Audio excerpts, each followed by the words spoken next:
Baik, puji nama Tuhan. Shalom semuanya. Tetap semangat dalam Tuhan di salah kita, amin. Saya percaya kalau kita boleh ada sampai detik ini semua karena anugerah Tuhan. Jangan sia-siakan hidup yang Tuhan berikan dalam setiap kehidupan kita, amin saudara.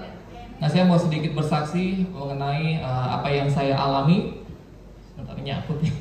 Apa yang saya alami 12 hari waktu itu saya dirawat di RS Darmais. Nah, mungkin Bapak Ibu tahu ya kalau di RS Darmais itu apa, itu rumah sakit kanker. Nah, sempat waktu itu pas bulan Juni saya sempat kesini, waktu itu Bram ya, sempat kesini ya, didoain sama Pak Budi ya. Waktu itu telinga saya kan banyak darah gitu kan, kumpul darah, kira doain Pak Budi, nggak jadi dilopangin sih waktu itu sama dokter. Cuman memang waktu pas diagnosa awal itu di bulan Juni itu belum sumbernya, jadi belum ketemu penyakit yang sebenarnya apa sih ini dalam tubuh saya gitu. Karena habis telinga, waktu pas bulan Juni itu saya kesini, itu mata saya juga udah nggak jelas lihat. Mungkin kalau ibu tadi tuh di operasi katarak Bu ya, ibu yang tadi kesaksian ya. Kalau saya ini ada darah di retina, gitu. Jadi pecah di sini di retina sebelah kanan sama di kiri itu sedikit, jadi ada darah. Nah, waktu bulan Juni itu diperiksa sama Dokter Widiawati di Sariasi Karawaci, dia udah sempat curiga gitu. Kamu kerjanya apa sih? Bilang gitu kan. Saya di perkebunan, Dok, bilang gitu. Kena bahan kimia nggak atau gimana? Oh iya, saya ada berkaitan dengan bahan kimia juga, aku bilang gitu kan. Terus kakimu pernah, badanmu pernah lebam-lebam gitu nggak, seperti kebentur gitu? Oh iya pernah Dok, bulan Maret. Memang di kaki saya tuh kanan kiri seperti kayak orang kebentur gitu, full di bulan Maret itu kan. Nah, cuman saya belum ambil darah, waktu belum tahu kan ini sebenarnya penyakit saya apa.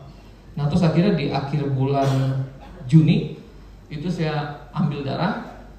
Ternyata pas diperiksa itu leukosit saya tinggi. Cuman belum tahu kadarnya berapa itu leukositnya. Nah, pas cek darah kedua itu hasilnya tanggal 8 Juli. Nah, 8 Juli. Nah, sebelum kejadian itu Tuhan udah persiapkan saya gitu loh. Jadi waktu pas saya pelayanan di Jakarta, Tuhan bilang gini sama saya, jelas banget. Serahkan hidupmu kepada Tuhan dan percayalah kepadanya. Aku mengasihimu nak, dibilang gitu, kata Tuhan. Ya, saya nggak berpikiran aneh-aneh gitu, apa yang akan terjadi di depan gitu, apa yang saya akan alami, saya juga nggak tahu gitu. Tapi saya percaya semua rancangan Tuhan itu baik ya buat setiap kehidupan kita ya. Tuhan tidak merencanakan kecelakaan bagi setiap anak-anaknya. Nah, akhirnya ini saya buat catatan 2 lembar ini, saudara, pengalaman saya sama Tuhan Yesus. Nah, jadi akhirnya waktu pas tanggal 8 Juli hasil lab darah kedua itu dibuktikan bahwa saya baru terkesan leukemia. Nah, saudara mungkin tahu leukemia itu apa? Kanker darah ya, kanker darah. Nah, cuma itu belum ditentukan jenisnya apa, karena kanker darah itu kan tidak bisa ditentukan stadium berapa. Beda dengan kanker yang lain gitu. Kalau kanker darah itu hanya jenis. Jadi ada 3 jenis kanker darah. Yang pertama itu AML, acute myeloid leukemia. Yang kedua itu CML, chronic myeloid leukemia. Yang ketiga itu chronic lymphocyte leukemia. Nah, itu waktu belum ditentukan karena di Tangerang itu kan tidak ada ahli onkologi. Nah, akhirnya saya dirujuk ke RS Darmais. Waktu itu RS Darmais, dan tanggal 28 Juli itu awal pemeriksaan saya di RS Darmais. Nah, dengan berjalannya waktu, ya saya juga sempat 2 bulan ke belakang itu pakai oksigen. Mungkin kalau saudara pernah lihat saya upload foto gitu, saya pelayanan kemana-mana saya pakai oksigen, ditopang pakai oksigen karena saturasi saya itu up and down, jadi nggak stabil gitu loh. Nah, akhirnya pada tanggal, ini puncaknya, pada tanggal 30 sorry. Oh ya, pada tanggal 2 Agustus itu saya kan cek darah lagi tuh di Darmais kan. Nah, waktu pas di rumah sakit Sariasi itu kan baru terkesan leukemia. Nah, waktu pas cek darah lagi ketiga di Darmais itu sudah terlihat gitu bahwa saya itu mengidap leukemia jenis CML, chronic myeloid leukemia. Nah, dari ketiga penyakit yang tadi saya sebut, acute, chronic myeloid sama CLL itu semuanya penyakit yang berbahaya dan langka. Nah, kata dokter di Darmais waktu itu pas saya di ICU, dibilang katanya Di tahun 2022 ini itu pasien yang CML kayak saya ini itu yang hidup cuma saya se-Indonesia. Depositnya berapa? 500. Nah ya itu nanti jadi sebelumnya itu mantap. Nah akhirnya pas tanggal 30 Agustus saya kan cek lagi nih ke Darmais kan. Nah cek lagi ke Darmais, ya saya pikir saya akan pulang dong gitu kan. Pasti pulang nih, nggak akan dirawat gitu di rumah sakit. Cuman memang badan saya itu udah kayak sempoyongan tapi masih berdiri gitu. Bahkan Juli Agustus saya masih pelayanan keliling Tangerang, Jakarta, Bekasi. Nah akhirnya pas tanggal 30 itu hari Selasa tuh saya ingat banget, itu awal saya masuk ke dalam lembah kekelaman ya. Itu Tuhan kasih judul 12 hari melalui lembah kekelaman bersama Tuhan Yesus. Di tanggal 30 itu pas saya check up ke dokter Eka Darmais, itu saya juga bingung kok. Padahal saya antrinya nomor 7, kok ditahan terus gitu. Akhirnya dilompatin sampai jam 5.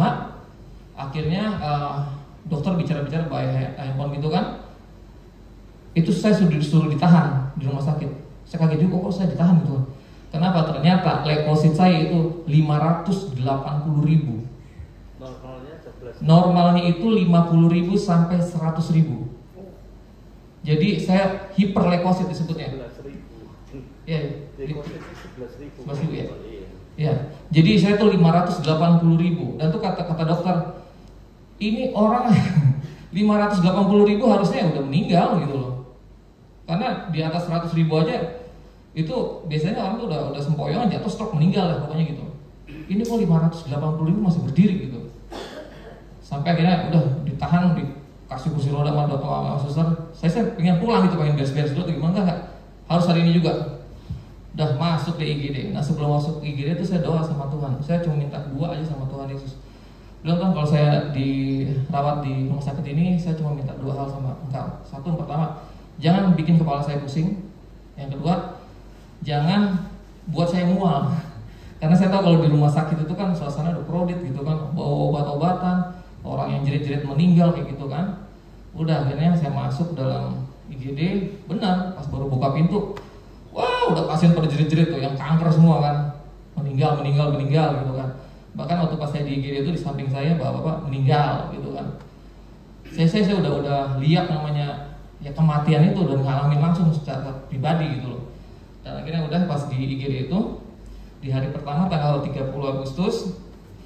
Nah kemudian tanggal 31 hari Rabu itu 31 Agustus saya di tes apa? COVID PCR. Pas di tes PCR, saya pikir enggak lah, saya nggak bakal COVID loh, orang nggak batuk, nggak pilek gitu. Saya juga ngobrol sama Abraham kan, nggak mungkin lah gua ini kan batuk pilek juga enggak, aman gitu kan.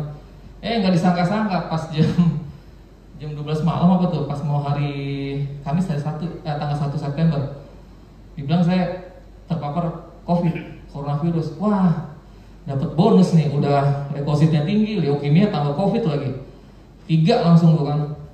Udah akhirnya saya dimasukin ke ICU tanggal 1 September. Tapi sebelum saya dimasukin ke ICU, saya dimasukin ke ruang zona merah namanya itu. Saya juga nggak tahu tuh ruang zona merah itu apa. Cuma kata cerita orang di situ, semua yang COVID di situ meninggal. Jadi saya dimasukin ke kamar situ, kayak kamar mayat, benar segede itu ruangannya.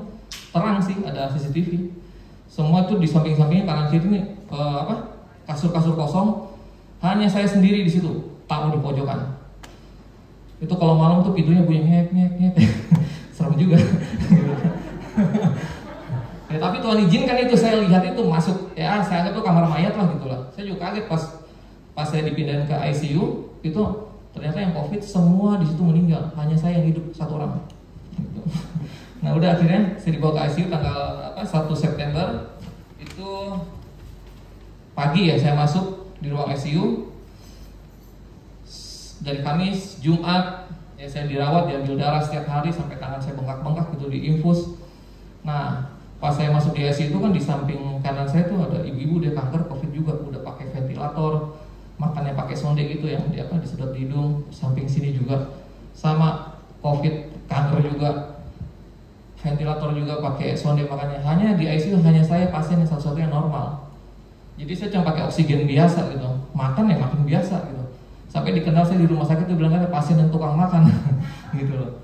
Saya makannya paling banyak gitu kan, sampai dokter pada aneh.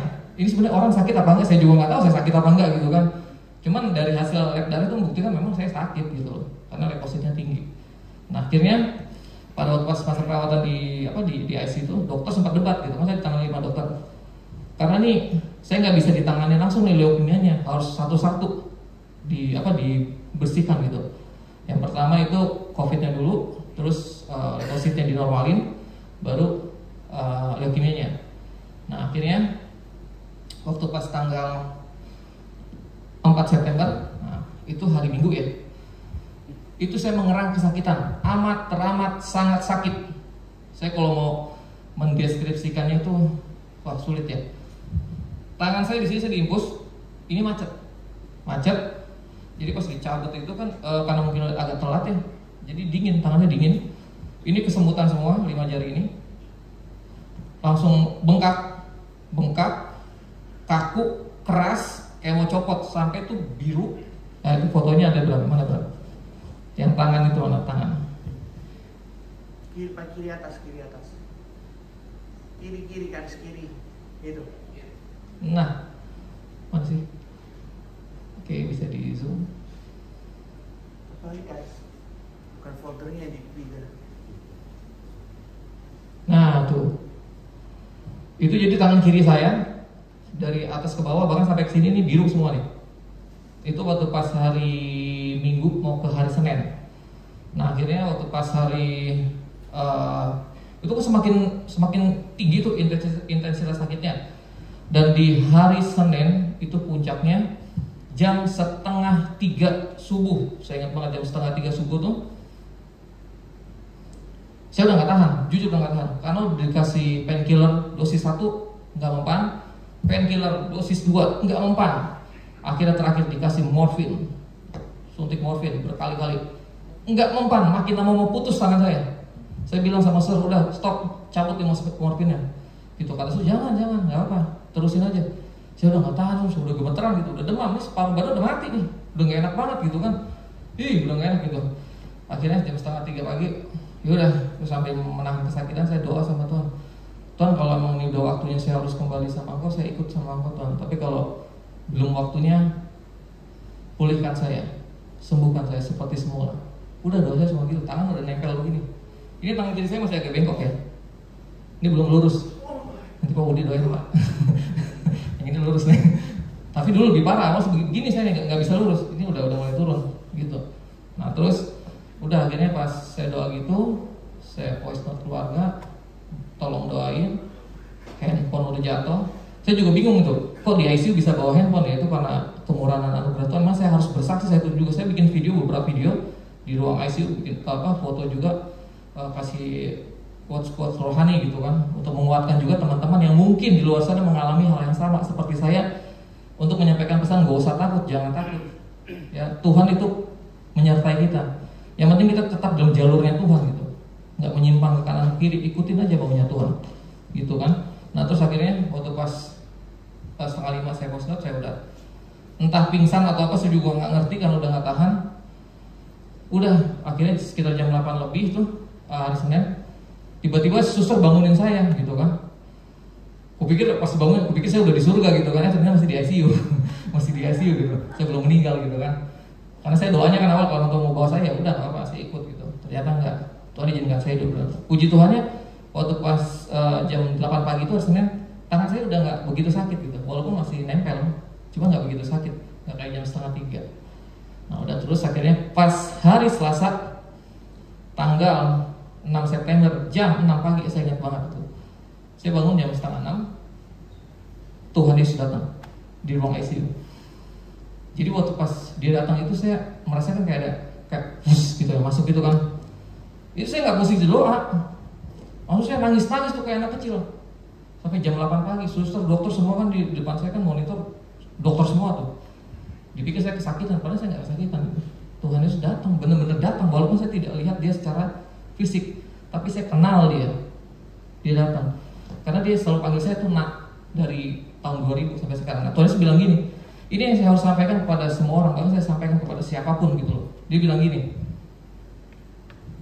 berserah Nak, aku yang bekerja bagimu, aku tidak meninggalkanmu, Aku akan pakai kamu menjadi saksiku yang hidup bagi banyak orang. Aku yang akan melengkapimu. Ya, jadi mungkin kalau saudara mengalami hal dalam hidup ini, kesulitan apapun, sakit penyakit apapun, tidak perlu takut dan khawatir. Tuhan itu menyertai setiap langkah kehidupan kita. Tetap kuncinya kita harus berserah sama Tuhan, mengandalkan Tuhan, ikut dalam jalurnya Tuhan, jangan menyimpang ke kanan ke kiri gitu loh. Kalau Tuhan izinkan terjadi hal yang tidak baik dalam hidup kita, itu ada maksud rencana Tuhan untuk apa? Mendewasakan kehidupan setiap kita. Seperti itu loh. Kesembuhan bagi saya itu bonus. Tapi perubahan hidup, ya secara pribadi kita menjadi serupa segambar dengan Kristus, itu yang utama di atas segala-galanya. Nah, makanya Tuhan bilang begitu, aku akan pakai kau menjadi saksiku yang hidup. Itu maksudnya apa? Ya kalau saya yang meninggal, gimana saya mau bersaksi atas Tuhan Yesusku yang hidup ini nyata dalam hidup saya bagi semua orang. Dan udah setelah itu di tanggal 6, nah di tanggal 7 di tanggal 7 saya dites ini lagi dites COVID. Akhirnya di tanggal 8 dan puji Tuhan hasilnya negatif. Gitu, negatif. Jadi saya dipindahkan ke ruang rawat inap biasa. Itu di hari Rabu ya, kalau nggak salah di hari Rabu dia terus dipindahin. Dan kan tadi kan leukosit saya udah turun, udah normal 71.000. Covid saya juga negatif. Nah PR satu lagi adalah tinggal leukemia. Dan di hari Kamis jam 1:30 tuh saya diambil di sumsum tulang belakang sini. Jadi dibolongin tuh, saudara. Jadi diambil, ditarik itu kan di sumsum tulang belakang ini, karena itu produksi semua darah tubuh manusia itu kan di sumsum tulang belakang. Oh iya, sebelumnya saya juga diambil itu yang di sini nih, ada tuh fotonya Bram, yang mana? Yang ditusuk dada saya tuh. Nah itu tuh. Itu sebenarnya tujuan untuk kemoterapi, tapi akhirnya udah dilepas sama dokter. Jadi saya minum kemo yang oral. Itu CVC namanya, Central Venous Catheter. Jadi karena tangan saya udah nggak bisa terima obat, dimasukin dari sini. Sempat saya juga nggak sadar juga waktu itu, karena tuh obatnya masuk langsung ke jantung, itu kayak nyembur gitu, nggak enak. Nah udah puji Tuhan, jadi ya sekarang saya tinggal proses perawatan dari leukemia aja. Nah, hasil dari BMP kemarin tanggal 22 September saya dipastikan sudah positif CML, chronic myeloid leukemia. Seperti itu ya, tolong mendukung dalam doa untuk proses kesembuhan ini sampai selesai, karena masih panjang prosesnya gitu. Saya minta hanya kekuatan Tuhan dan dukungan doa dari saudara semua untuk saya sembuh dengan sempurna. Di nama Tuhan itu aja. Puji Tuhan. Siapa lagi?